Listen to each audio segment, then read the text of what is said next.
Welcome back. This is how to stop camera from overheating in sun. So first one is avoid direct sunlight.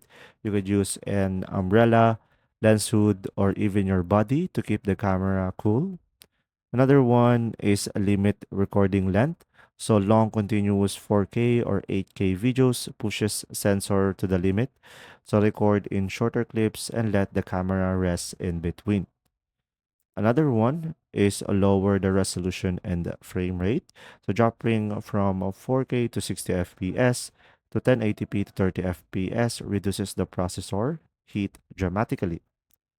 Another one is don't wrap the camera in cloth or cases outdoor. So just simply allow air circulation. And if possible, you could use a mini SUV powered fan.